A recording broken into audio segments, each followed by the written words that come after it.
Porque el proceso de modernización del puerto Caldera dio un paso decisivo. Hoy se realizó la apertura pública de la oferta económica en el proceso de concesión. Veamos.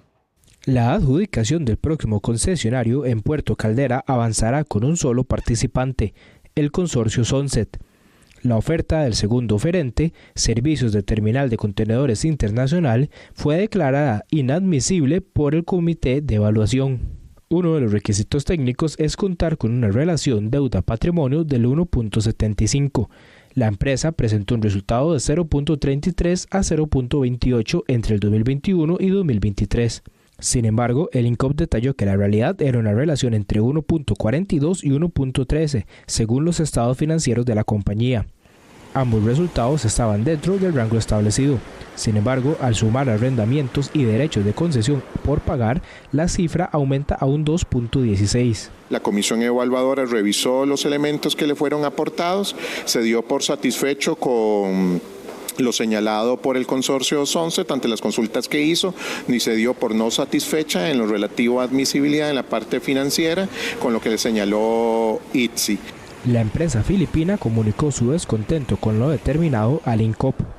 La administración ya había fijado una posición técnica sobre la metodología de cálculo, los rubros aplicables y el resultado obtenido, todo ello dentro del umbral de admisibilidad, sin explicar qué cambió ni por qué se abandona el enfoque previamente utilizado. El INCOP detalló que la próxima etapa es la evaluación de la oferta del consorcio Sunset. Bueno, y precisamente para ampliar más sobre este tema, agradecemos la presencia el día de hoy en esta mesa de análisis de don Wagner Quesada, quien es el presidente ejecutivo del INCOP y se encuentra aquí con nosotros. Don Wagner, muchas gracias por acompañarnos. Muy buenas noches. Muy buenas noches, un gusto estar contigo y con los televidentes de ustedes para hablar sobre la modernización de Puerto Caldera. Gracias, don Wagner. Un proceso fundamental y tal vez para poder ir entendiendo más este tema que resulta a veces un poco técnico, pero que es tan importante para todos los costarricenses. ¿En qué es lo fundamental del proceso que se vivió hoy? ¿Qué es esta etapa para la modernización? ¿Qué representa? Bueno, primero hay una necesidad urgente que tiene Costa Rica de modernizar Puerto Caldera, ¿verdad? Nosotros hemos señalado una y otra vez que Puerto Caldera es el sitio por donde entra el alimento de Costa Rica. Casi el 50% de las mercancías que se movilizan en Caldera en tonelaje tiene que ver con graneles, entre el maíz, el arroz, los fertilizantes para el país. Entonces, Caldera se vuelve en un punto estratégico para la operación de comercio exterior y hay que reconocer que estamos ante un modelo de puerto que viene cada vez presentando mayores dificultades a falta de una modernización. Entonces, esto que estamos continuando en la licitación internacional para tener un nuevo concesionario que va a construir un nuevo puerto de Caldera en Caldera y va a equiparlo con tecnología de última generación para que la operación sea muy eficiente, tengamos mayor capacidad de recepción de carga y de exportación de parte de Costa Rica, tengamos un servicio público óptimo para los importadores y exportadores a costos que le permitan al país ser muy competitivo. Entonces, esto que ha sucedido el día de hoy, de abrir la oferta económica que logró pasar de uno de los oferentes a la siguiente etapa, marca un hito muy importante para acercarnos a ese anhelo de tener un nuevo concesionario para Puerto Caldera. Hay que recordar que la concesión actual vence en agosto de este año, de ahí que hay una urgencia clara en la necesidad de llevar a buen puerto esta operación, sí. Correcto. Don Wagner, y justamente la pregunta que nos hacemos, este ha sido un proceso largo de análisis, de procesos en la Contraloría. ¿Qué tan seguros están ustedes de que para ese 11 de agosto, si no me equivoco, si usted me corrige la fecha, estaría llegando a finalizarse el proceso? Y si no es así, ¿cuál es el plan B que tal vez tendría el INCOP? Vamos a ver, nosotros hemos estado focalizados desde un inicio en lograr hacer oportunamente la transición para Puerto Caldera, que debe ser efectivamente, como usted señala, el 11 de agosto. Como lo indica, nos demoró casi un año completo todo el proceso de apelaciones al cartel con la Contraloría General de la República. Hubiésemos deseado que ese periodo hubiese sido mucho más limitado en el tiempo para poder emprender otra serie de actividades de la transición. Pero la realidad es esta. Hoy estamos abriendo la oferta económica que logró pasar las pruebas técnicas y de admisibilidad del mes anterior. Ahora lo que vendrá es un proceso de análisis de la comisión evaluadora sobre esa oferta económica. En los próximos 10 días deberá generar un informe con el resultado de recomendación de adjudicación, porque la oferta económica recibida hoy debe ser evaluada y señalarse si cumple los requerimientos que el cartel de licitación señala. Si los cumple satisfactoriamente, la comisión va a generar una recomendación. La expectativa nuestra es que a principios de marzo podamos tener un acto de adjudicación y a partir de ese momento, si existiesen apelaciones de cualquier tipo, la Contraloría General de la República pudiese conocer estas apelaciones. Se ha estimado un plazo aproximadamente de unos 45 o 50 días en que puede demorar cualquier proceso de resolución si se presentan estas apelaciones, lo cual está considerado en el cronograma de nosotros de trabajo. Otra vez, con el objetivo de lograr llegar a agosto de este año y poder hacer la transición que se necesita para Puerto Caldera. Vamos a ver, y con esos plazos, si no, ¿cómo sería ese proceso de transición, verdad? Sabemos que el puerto no puede parar de operar ni un solo minuto. ¿Cómo tienen ustedes planeados ese proceso? Ok. Lo que va a suceder ahora, aparte de cumplir las formalidades de generar el acto de adjudicación y eventualmente atender cualquier solicitud de la Contraloría General de la República sobre si hubiese alguna apelación al proceso y poder darle la información necesaria para que pueda resolviendo la Contraloría General de la República estas posibles reclamaciones, si se llegaran a presentar, entraríamos de inmediato a avanzar con la verificación del contrato, de la firma del contrato entre las partes. Tenemos una ventaja, que es que el contrato, el borrador de contrato, ha formado parte desde un inicio del pliego licitatorio. Entonces, desde el 2024, cuando presentamos por primera vez, el 30 de octubre, presentamos por primera vez el cartel de licitación, ahí va adjunto, anexo el contrato. Ese no ha sufrido fundamentalmente modificaciones. Entonces creemos que el plazo para resolver la firma del contrato debería ser muy expedito, ¿verdad?, entre las partes. Okay. Con el referendo correspondiente de la Contraloría General de la República, porque es un documento que ya conoce desde hace casi 2 años particularmente. Eso es lo que nos permitiría a nosotros, ciertamente en una fecha cercana a julio de este año, en tener las condiciones necesarias para que se dé la transición. Ok. Don Warner, y para seguir en esta línea de entender este proceso que, como bien lo decíamos, puede ser un poco técnico, en esta última etapa de otorgar la licitación, habían 2 oferentes, queda uno en esta última etapa final. ¿Cómo se llega a esa conclusión? Cuando en noviembre recibimos las ofertas, existían 2 sobres. El sobre 1, donde se tenían que cumplir los requerimientos de admisibilidad y de oferta técnica. Ambos oferentes cumplieron efectivamente allá en la ciudad de Punta Arenas con la presentación de los 2 sobres, requisitos de admisibilidad y oferta técnica, y por aparte la oferta económica. La oferta económica no se podía tocar hasta superado el tema de admisibilidad y oferta técnica. La comisión evaluadora entonces procedió a hacer el análisis de los requisitos de admisibilidad, cumple, no cumple, igualmente con los elementos técnicos de las propuestas de ambos oferentes. De hecho, en materia técnica, por ejemplo, en el diseño del puerto, ambos oferentes cumplieron satisfactoriamente, por ejemplo, y tienen modelos distintos de desarrollo portuario que le presentaron a consideración a la comisión evaluadora. La comisión analiza todos esos elementos, surgieron una serie de dudas o consultas de parte de la comisión evaluadora, tanto en temas de admisibilidad como en materia técnica. Se les remitió a ambos oferentes, dándoles un plazo para que nos respondieran estas consultas. Ambos oferentes respondieron en tiempo las consultas que presentó la comisión evaluadora.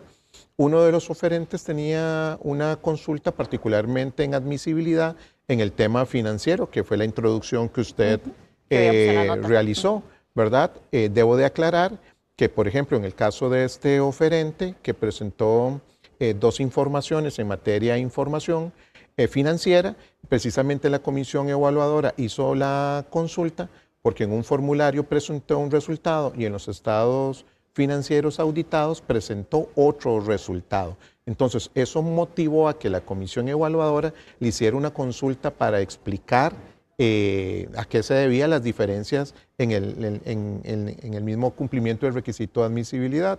El oferente respondió modificando uno de los formularios y trasladando la información que tenían los estados financieros auditados a este formulario. La comisión también realizó un análisis detallado de la información financiera presentada y llegó a una conclusión distinta en el tema de la razón de endeudamiento, que nosotros en la comisión lo señalamos en uno de los acuerdos, con lo cual fue comunicado a este oferente que tenemos un cálculo que da diferente a la información que ellos han presentado, lo cual motiva que se le rechace el cumplimiento del requisito de admisibilidad y por lo tanto no pasa esta etapa que fue la que se cumplió el día de hoy con la apertura de la oferta económica. Con esto, ¿esta otra empresa que quedó por fuera puede apelar o ya queda definitivamente fuera del proceso? Si usted nos explica para... En el procedimiento como corresponde, esta empresa o inclusive la actual podría presentar apelaciones, ¿verdad? Okay. Luego de que la administración tenga un acto en firme de adjudicación. Al presentarse ese acto de adjudicación, que debería suceder ahora en marzo, la empresa puede presentar la reclamación con los sustentos correspondientes. La Contraloría General de la República conocería sus alegatos y resolvería al respecto y le giraría cualquier tipo de instrucción a la administración si hubiese algún tipo de consideración que tener en cuenta. Y continúa ahí el proceso. Dejando esta parte de lado que no deja de ser importante, ¿verdad, don Wagner? En comprenderlo porque sabemos que ha sido un proceso también extenso y que ha esperado mucho el país además por tenerlo.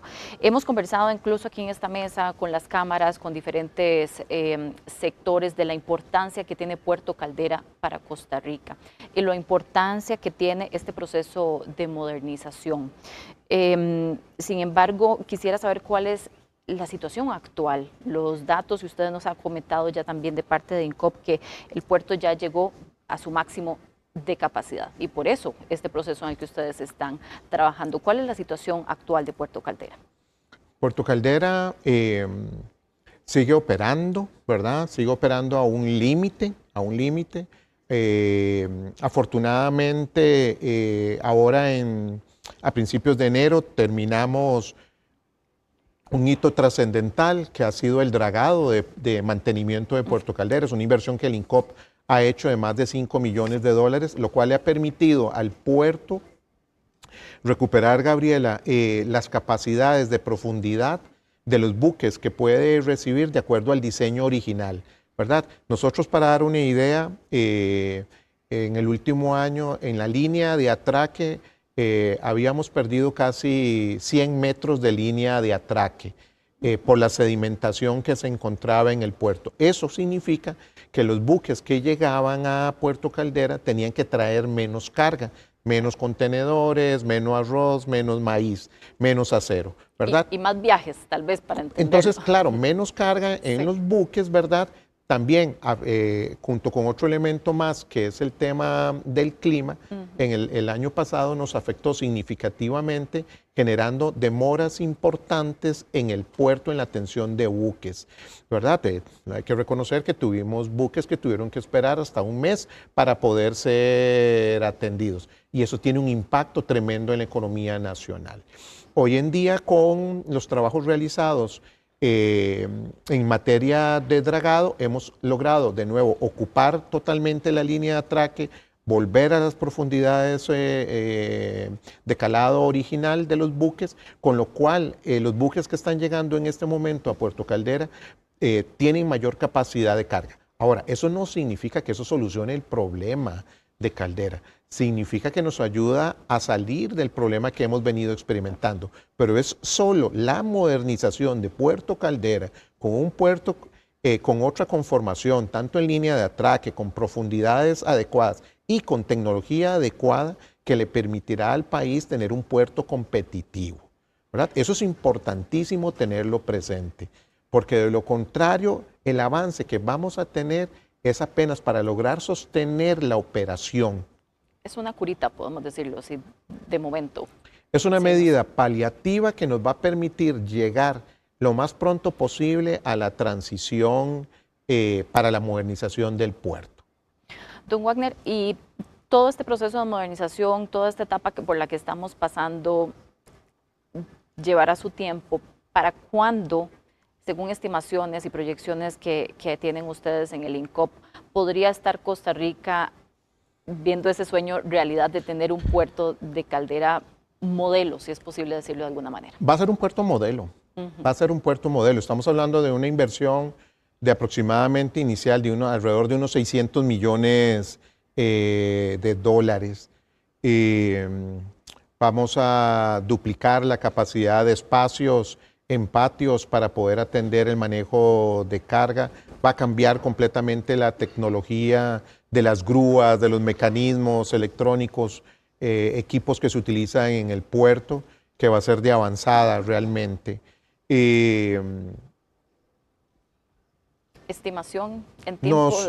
Vamos a ver, agosto debe hacer el cambio de concesionario, van a existir 18 meses de cumplimiento de requisitos, planos de construcción, permisos y demás, para poder comenzar la fase constructiva. Y a partir de ahí, el nuevo concesionario tiene 30 meses para poder construir. Por lo tanto, estamos hablando que nosotros vamos a ver obra terminada aproximadamente entre el 2029 y 2030, lo cual señala todavía más la urgencia de por qué este proceso tiene que ser exitoso. La generación de infraestructura portuaria no sucede de la noche a la mañana. Y aparte de eso, Gabriela, tenemos un gran reto, ¿verdad? El próximo gobierno tiene un gran reto, que es el desarrollo de toda esta infraestructura y estar operando el puerto, construyendo y operando, ¿verdad? Eso es un gran reto también.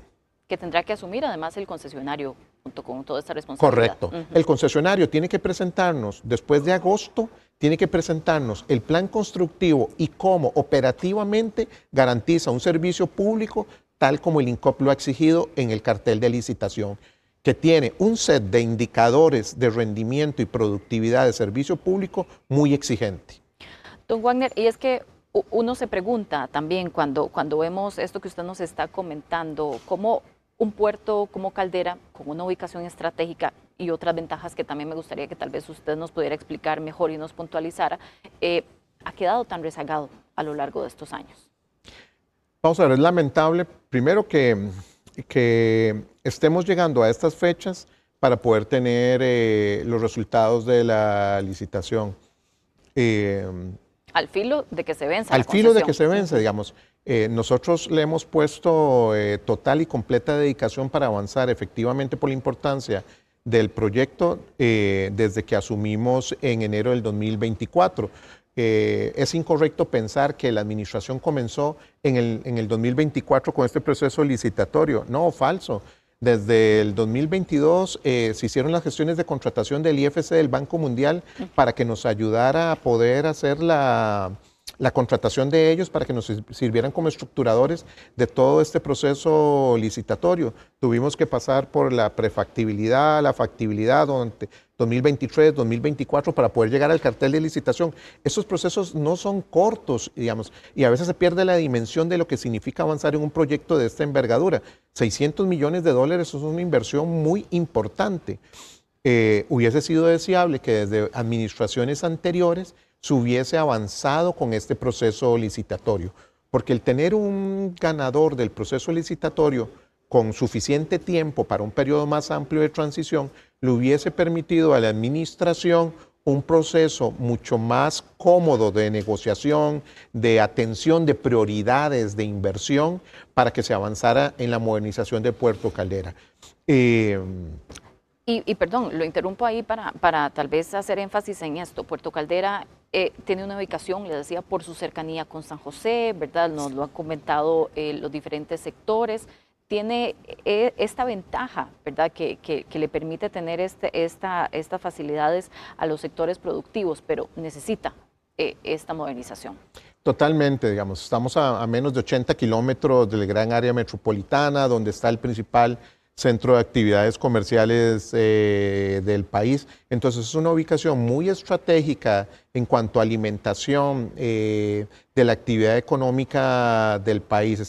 Está ubicado lo más cercano posible que tenemos al gran área metropolitana, donde se concentra la industria nacional. De ahí que la oportunidad que tenemos de la modernización, importante, Gabriela, perdón, alrededor hoy en día de los puertos se construyen hubs logísticos que tienen un punto de atracción, de inversión para la industria internacional. Las empresas que estaban participando y están participando de este proceso licitatorio, dentro de sus estrategias está la atracción de este tipo de inversiones. Entonces, la modernización de Puerto Caldera no es solamente contar con una herramienta para apoyar el comercio exterior del país, sino que va a generar una atracción de inversión, una actividad económica alrededor del puerto que va a enlazar a las otras áreas económicas de mayor importancia que tenemos en el Valle Central. O sea, hay un acercamiento y encadenamiento de valor muy importante que va a generar esta modernización de Puerto Caldera. Estamos hablando de el cantón donde está ubicado, todo ese sector donde permitiría que haya esos desarrollos que usted está mencionando. Correcto, digamos, yo no tengo duda alguna que esto va a generar un círculo virtuoso para el cantón de Esparza, para el cantón de Punta Arenas fundamentalmente, y todos los que se encuentran en la ruta Nacional 27, ¿verdad? Donde precisamente por su cercanía y comodidad de acceso a Puerto Caldera van a jugar un papel trascendental para apoyar la logística del puerto. Don Wagner, y tal vez si usted nos explica por qué es importante, usted lo mencionaba al inicio, el ingreso de granos, alimentos que recibimos los costarricenses llegan por Puerto Caldera, pero también este incremento de costos de producción, de importación, de transporte, de los días que tiene que estar esperando para desalmacenar un contenedor, muchas veces eso llega a cargarse al consumidor también. Totalmente.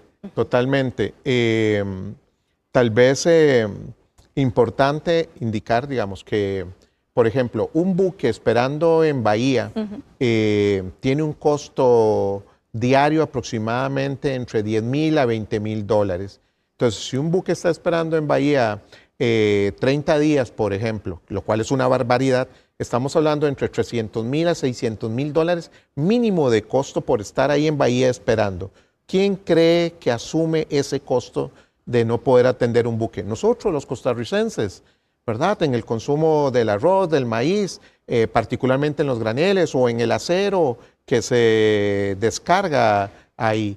Eso no es justo para nosotros como país poder atenderlo, ¿verdad? Tener que asumir ese costo. ¿Qué pasa si un buque es de acero, es atendido en Moín y no en Caldera? Eso significa que esa carga va a tener que entrar por Moín y la industria que fundamentalmente se encuentra en el Pacífico que procesa esto va a tener que recorrer casi todo el país, llenando nuestras carreteras, generando más congestión, con un costo de transporte mucho más alto. La modernización tiene enormes beneficios para la economía nacional. Don Wagner, y parte también el sector exportador que ha estado muy pendiente también, yo sé que han estado en conversación con ustedes, es fundamental también para esta relación con Asia, el comercio con Asia. ¿De qué manera también beneficia esta modernización de Puerto Caldera este tipo de relaciones? Bueno, tal vez el principal elemento en lo cual beneficia, Gabriela, es que con la modernización, Caldera va a tener la capacidad de poder recibir buques que vienen o van directamente hacia Asia, ¿verdad? Porque aumenta el nivel de calado, la capacidad de la línea de atraque para poder recibir este tipo de buques. Entonces, para entenderlo mejor, son esos buques grandotes son los buques, que no pueden llegar. Son los buques grandes con más contenedores y por lo tanto el tiempo de tránsito se acorta significativamente si las líneas navieras ven atractivo un servicio directo de Asia a Costa Rica o de Costa Rica a Asia y no el sistema que tenemos hoy en día, que son barquitos que andan por las costas centroamericanas fundamentalmente, que alimentan Panamá o alimentan México o Estados Unidos con trasiegos de los contenedores fundamentalmente. Eso es una transformación cualitativa que va a tener Caldera y que entonces por lo tanto permitirá esos buques de mayor tamaño. Usted me adelantaba ahora algunas características, pero cuando hablamos de la modernización, ¿qué además que otros elementos contempla todo este proyecto y que han visualizado ustedes para contar con ese puerto modelo que todos queremos?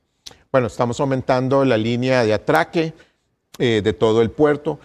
Hoy en día tenemos un puesto dedicado a graneleros, dada la importancia que le señalamos de que tiene el granel para Caldera.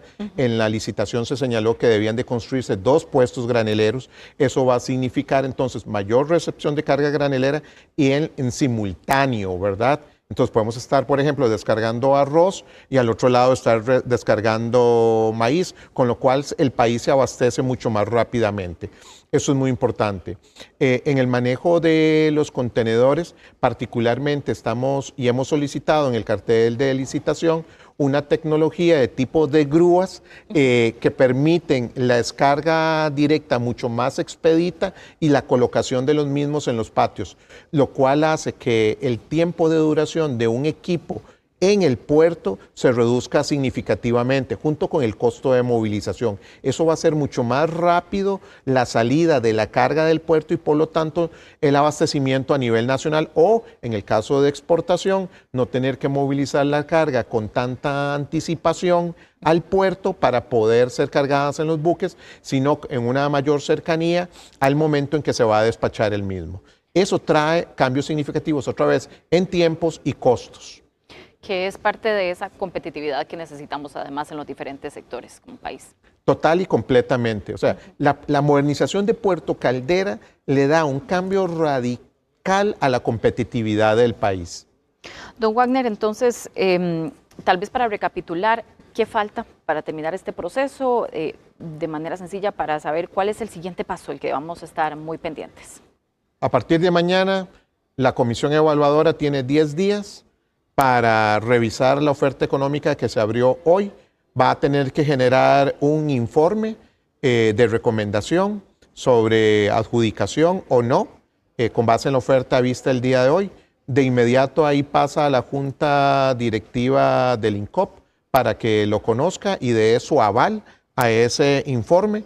De inmediato eso debería suceder en términos de una semana después de estos 10 días aproximadamente.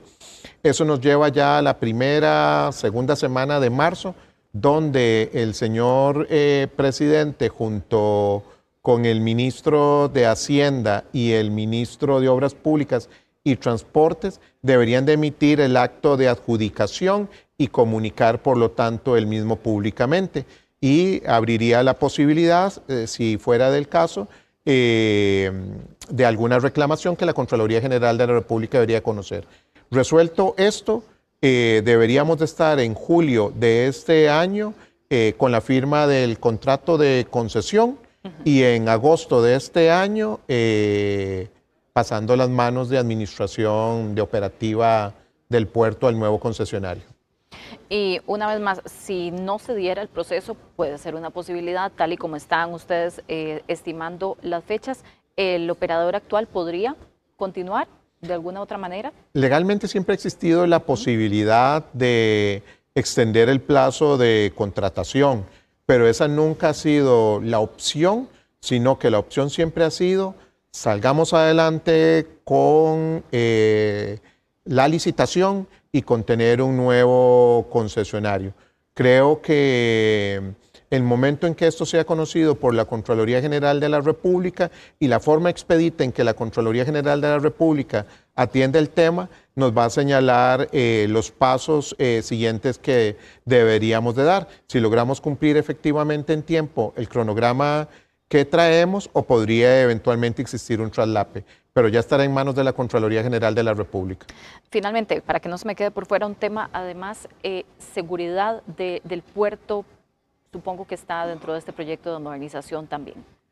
Claro, estamos hablando también de, vuelvo de nuevo, de empresas de sumo respeto, de clase internacional, que están participando, que tienen parámetros muy altos en materia de seguridad. Hay que recordar que ya se inició desde octubre del año pasado el Plan Soberanía también en Puerto Caldera. Tenemos una presencia constante y permanente del Ministerio de Seguridad Pública ejerciendo labores de control. En los próximos días vamos a anunciar algunas acciones más que estamos tomando en el INCOP junto con el MOP y el actual concesionario de la mano del Ministerio de Seguridad Pública para incrementar los niveles de seguridad del puerto. Y como lo señaló el ministro Zamora, en materia de seguridad pública estamos a horas de ver funcionando en total capacidad los escáneres que están instalados en Puerto Caldera, con lo cual vamos a tener un puerto mucho más seguro y contribuyendo más de lo que ya está haciendo en la lucha contra el narcotráfico y el crimen organizado. Don Wagner Quesada, presidente ejecutivo del INCOP, muchas gracias por habernos acompañado en esta mesa de análisis y vamos a estar muy pendientes de este proceso. A las órdenes, un gusto. Gracias, muy buenas noches. Hacemos una pausa y cuando regresemos el organismo de investigación judicial mantiene en desarrollo un allanamiento dentro de una vivienda en la zona de Tibás. Los detalles cuando regresemos. Y el organismo de investigación judicial mantiene en desarrollo un allanamiento dentro de una vivienda en la zona de Tibás. En apariencia, en el sitio, una mujer habría lanzado paquetes de droga tras sobrevivir a un tiroteo sucedido la madrugada de este miércoles en una gasolinera del cantón. En el hecho falleció un hombre de apellido Araya y las autoridades mantienen detenido a otro hombre de apellido Bustos, quien resultó herido en el incidente. Nosotros atendemos el incidente, la Fuerza Pública de Tibás y el GAO, se llega rápidamente a la estación de servicio, se observan los dos sujetos heridos que se van a los centros médicos, se empieza ahí a preservar las escenas dentro de la estación de servicio y después vecinos alertan a la policía, ¿verdad?, de que hubo un carro con características similares que llegó a este residencial, ¿verdad?, y tiraron algunos bultos. Al inicio del curso lectivo, el Ministerio Público advierte un incremento en las denuncias por violencia que involucran a menores de edad. San José lidera los casos en el territorio nacional. Este lunes más de 1 millón de estudiantes volverán a las aulas, pero el regreso a clases viene acompañado de preocupación. El Ministerio Público advierte un aumento en las denuncias por violencia dentro de los centros educativos. En el año 2024 se presentó un registro de 3.798 causas y para el año 2025 se lograron determinar el ingreso de 5.313 causas, un total de 1.515 causas más que el año anterior. Con base en estas cifras, las autoridades determinaron que en el 2024 y 2025 San José lideró los reportes de violencia, mientras que Cartago se colocó como la segunda provincia con más casos durante el último año.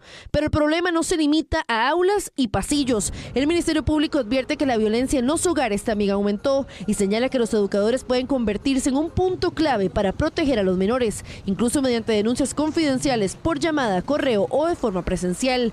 Estas pasaron de 1.852 a 2.625 en un solo año. El personal docente, las educadoras y educadores desempeñan un rol esencial, porque son ellos la voz de estas personas vulnerables y quienes pueden comunicar al Ministerio Público de que están siendo víctimas las personas menores de edad en sus hogares. Proteger a los menores debe ser la prioridad en este regreso a clase, y es que lamentablemente las agresiones físicas, los actos obscenos y el abuso sexual figuran entre los delitos que más han aumentado en denuncias dentro de los centros educativos.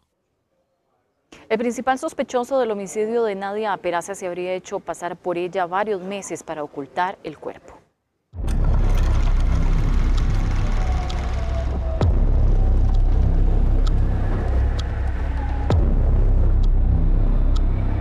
De esta manera ingresó a la sala de juicio el principal sospechoso de asesinar y desmembrar a la joven Nadia Peraza. El caso estremeció al país en 2024 cuando se descubrieron los restos de la joven dentro de una refrigeradora que era propiedad del sujeto de apellido Busano, expareja de la víctima. Femicidio, suplantación de identidad, estafa informática y sustracción patrimonial son los delitos que se le acusan al imputado. Este sometió a la agraviada a una relación de poder y control, ejerciendo sobre ella reiterados eventos de violencia psicológica y física, que con el tiempo incrementó y fueron normalizados por la ofendida. La madre de la víctima recordó que cuando su hija estaba desaparecida, fue a buscar a Busano y vio la refrigeradora donde pudo haber estado su hija. Y lo que sí vi fue la refri que tenía lleno de ropa hasta arriba en la puerta. La idea mía fue que iba a lavar, pues yo me imaginé que si puso la ropa ahí pues iba a lavar. Y no se imaginé otras cosas. La defensa de Busano asegura que todo es una injusticia y probarán que su cliente es inocente. Sigo vehementemente diciéndole a todo el pueblo de Costa Rica que Jeremy Busano Paisano es totalmente inocente de estos hechos que se le vienen acusando. Hay diferentes teorías que nunca fueron investigadas. El debate continuará este jueves con la declaración de uno de los hermanos de la víctima. Y es que el asesinato de Nadia Peraza dejó a una menor en la orfandad. El abogado de familia pide 196 años de cárcel para el presunto asesino. Wilmer Madrigal con los detalles sobre este caso. El femicidio de Nadia Peraza conmocionó a toda Costa Rica debido a los hechos atroces que se cometieron en su contra, según revelaron datos del organismo de investigación judicial. Vamos a recordar algunos de los puntos importantes en este caso, y es que la víctima habría desaparecido en febrero de 2024. Sin embargo, hasta el 1 de marzo de ese año fue que se interpuso la denuncia por desaparición. En abril de 2024, su pareja, en ese entonces un hombre de apellidos Busano Paisano, se mudó de la vivienda que estaba en San Rafael de Heredia, donde vivía con la víctima, hacia otra casa de habitación ubicada en San Pablo de la misma provincia. Él se mudó con todas sus pertenencias. Sin embargo, algo que llamó mucho la atención fue un refrigerador que quedó en las afueras de la vivienda, en el patio de la vivienda, que pasó bajo lluvia y sol muchos días. El olor que salió de esta refrigeradora provocó que las familias vecinas denunciaran y el OIJ y las autoridades judiciales pudieran llegar a allanar esta vivienda, donde lamentablemente en mayo de ese mismo año se ubicó los restos de Nadia dentro de la refrigeradora. Por eso hoy, que inició el juicio, se le acusa por los delitos de femicidio, suplantación de identidad, sustracción patrimonial y estafa informática. Ante esto, los abogados de la familia están solicitando al menos 196 años de prisión debido a los atroces hechos que se cometieron en contra de Nadia Peraza. Y esto provocó que una menor de edad quedara en la orfandad. El siguiente video captó imágenes de una pelea entre funcionarios del hospital de San Carlos. Entre golpes, uno de los hombres saca un arma y le dispara al otro, aparentemente sin resultar herido. La dirección médica informó que esto ocurrió en las afueras del centro médico y fuera de horario laboral. Hasta el momento no se reportan denuncias por parte de los involucrados. El caso se está investigando y a nivel interno del hospital con el fin de conocer mayores detalles y actuar según corresponda. Cuando el sol se escondió y sola yo defendía bien lo mío. Los miembros de una misma familia cayeron en Limón. Son sospechosos de envíos de droga a Europa.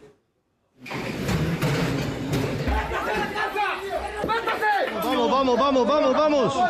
Así terminó la investigación que se extendió desde el año 2023 a la fecha. La Policía de Control de Drogas le seguía los pasos a una banda por contaminar contenedores de fruta en APM Terminals y con destino a Europa. Logramos establecer la relación de 3 personas con esta contaminación, 2 hermanos de apellido Artavia Ormel y un primo de ellos de apellido Chavarría Ormel. Esto es como parte de toda una estructura que se dedica al tema de la contaminación de contenedores.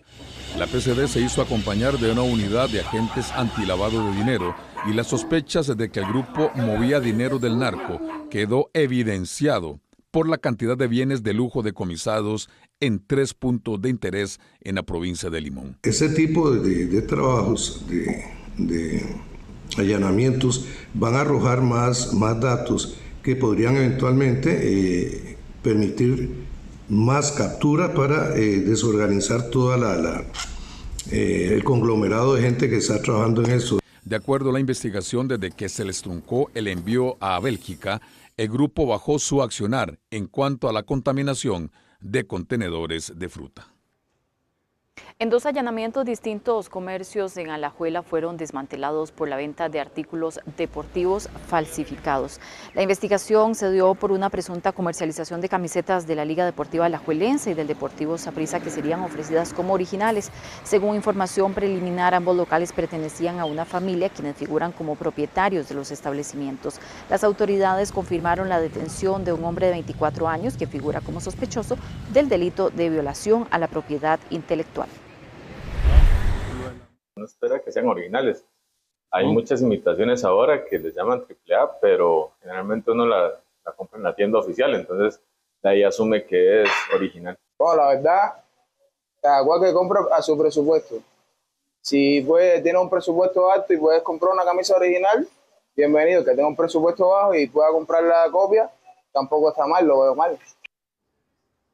Y una de las 2 causas penales que enfrentaba en Costa Rica Edwin López Vega, conocido como Pecho de Rata, quedó suspendida para agilizar su extradición a Estados Unidos. El proceso correspondía a una investigación por legitimación de capitales, abierta luego de que las autoridades lo detuvieran en Curridabat con una suma elevada de dinero en efectivo cuyo origen no logró justificar. Durante el operativo, los cuerpos policiales decomisaron un vehículo de lujo BMW modelo 2025 y casi 3 millones de colones en efectivo que el sospechoso transportaba en el automóvil.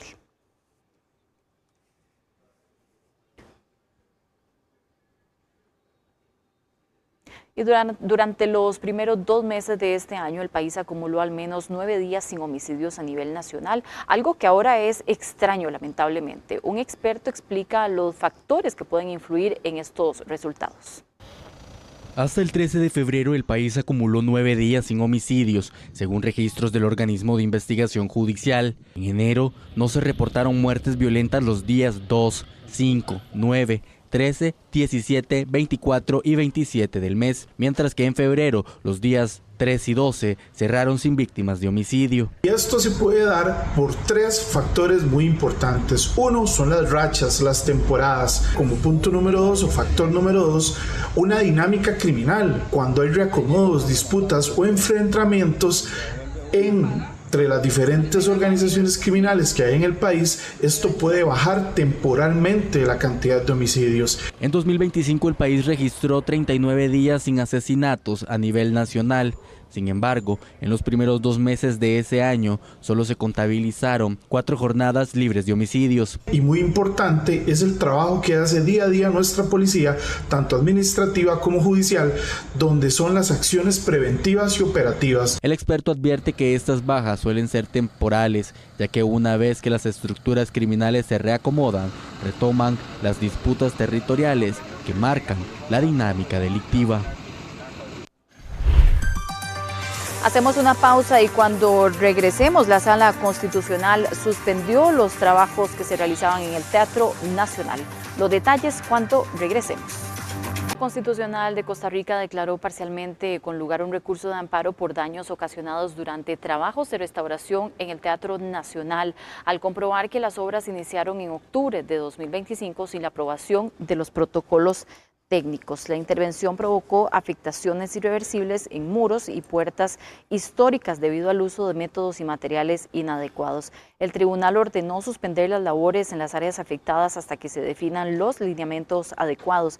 Además, el Ministerio de Cultura y Juventud deberá establecer los nuevos protocolos en un plazo de un mes e investigar posibles responsabilidades. El Estado y el teatro también deberán responder por daños y perjuicios. Se produjeron afectaciones irreparables al teatro, como por ejemplo a los muros decorativos perimetrales de este edificio, porque se usaron herramientas inadecuadas para cortar las juntas de las piedras, dañando así el tejido simbólico y ampliando las separaciones de las puertas. Históricamente, en la Dirección de Patrimonio no ha existido un mecanismo o protocolo para hacer intervenciones en los edificios patrimoniales, y mucho menos en el Teatro Nacional. Y el nuevo periodo legislativo que iniciará en mayo podría tener a la quinta mujer en la presidencia del Congreso. Repasamos cuántas mujeres ya ocuparon este cargo en el país. Hasta el momento, solo 4 mujeres lideraron el Congreso en la historia de Costa Rica. La primera mujer fue la excongresista del Partido Liberación Nacional, Rosemary Karpinski Dodero, quien dirigió el plenario durante el periodo 1986-1987. La segunda ocasión fue para los años 2001-2002, cuando Rina Contreras, del Partido Unidad Social Cristiana, estuvo en la presidencia de la Asamblea. En años recientes, Carolina Hidalgo, del Partido Acción Ciudadana, lideró el plenario entre el 2018 y 2019. Creo que cualquier persona que llegue a la presidencia del Congreso tiene como misión principal ser la reguladora del debate y cuidar los balances. Quien ejerza la presidencia la ejerce para todas las fracciones, y eso es algo que implica cuidado y balance, sobre todo cuando hoy en día en Costa Rica los centros o ejes de poder están cambiando. De ahí que hay una mayor responsabilidad por representar ese poder de la República con mucho balance. Expertos consideran que tener una mujer en la presidencia se vuelve cada vez más normal en el país. Esto evidentemente va en esa línea de fortalecimiento de la participación de la mujer, y es importante que repercuta también en una agenda que desde luego promueva y responda y represente los intereses de las mujeres costarricenses y de los distintos sectores en los que ellas se desarrollan. La última vez que una mujer dirigió el Congreso fue durante el 2021-2022. En ese momento la encargada fue la exlegisladora verdiblanca Silvia Hernández. Un aumento de hasta 20.000 colones llegará a los empleados públicos con salarios más bajos. El ajuste empezará a regir en abril de 2026 y beneficiará principalmente a quienes ganan menos dentro del gobierno central.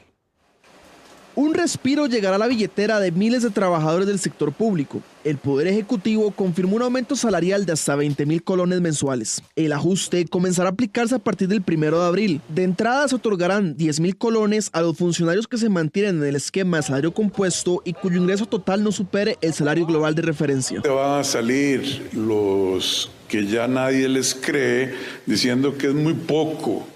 Vean, compatriotas, nosotros recibimos este país quebrado, lo pudimos arreglar, gracias a Dios, vamos en buen camino. El incremento será mayor para quienes menos ganan. Aquellos con un salario base igual o inferior a 514.600 colones recibirán 10.000 colones más, alcanzando así un aumento total de 20.000 colones al mes. Se trata del mayor incremento porcentual en más de una década para los niveles más bajos de la estructura salarial.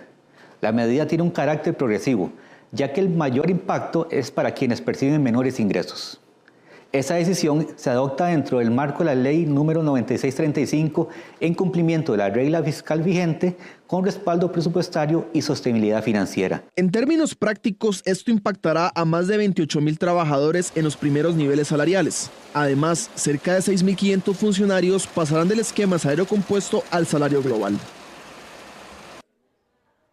La presidenta electa Laura Fernández anunció 4 figuras nuevas que se suman a su equipo de trabajo como asesores técnicos en materia de leyes. Se trata de María Lourdes Echandi, Fabián Bolio, Juan Diego Castro y Fabián Silva, quienes cuentan con amplia experiencia en el ámbito legal, precisamente en materia judicial, administrativa y constitucional. Las nuevas caras trabajarán de manera voluntaria y su labor será aconsejar a la futura mandataria para la construcción de proyectos de ley que tengan que ver con reformas judiciales. Vamos a poner a trabajar juntos, como ya lo hemos hecho.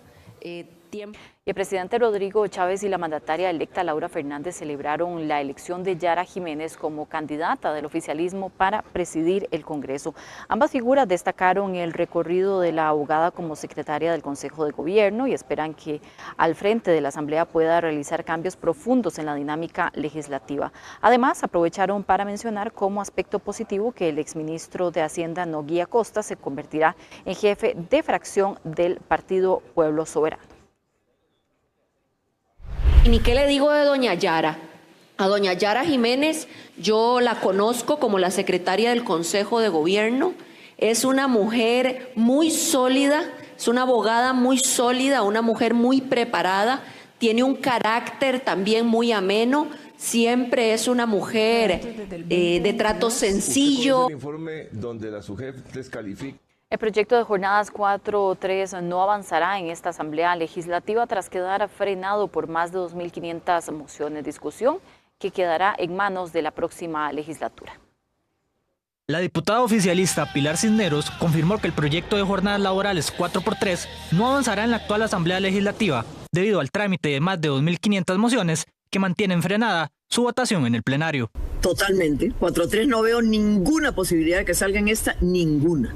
Máxime cuando el presidente del Congreso ha permitido un abuso absolutamente irregular de presentar 2.500 mociones para un proyecto de ley que cambia 3 artículos. La iniciativa propone jornadas de 12 horas diarias durante 4 días, con 3 de descanso sin superar el límite constitucional de 48 horas semanales. El plan está dirigido exclusivamente a empresas que operan bajo modalidad 24/7. En la región, el debate laboral también se intensifica, ya que en México se discute la reducción de la jornada semanal de 48 a 40 horas, mientras que en Argentina avanzan propuestas que incluyen jornadas diarias de hasta 12 horas bajo nuevos esquemas regulatorios. Que ese proyecto de ley a mí me queda clarísimo en lo básico, Henry.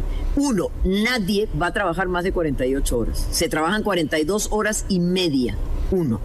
2, se le pagan absolutamente todas las extras al trabajador.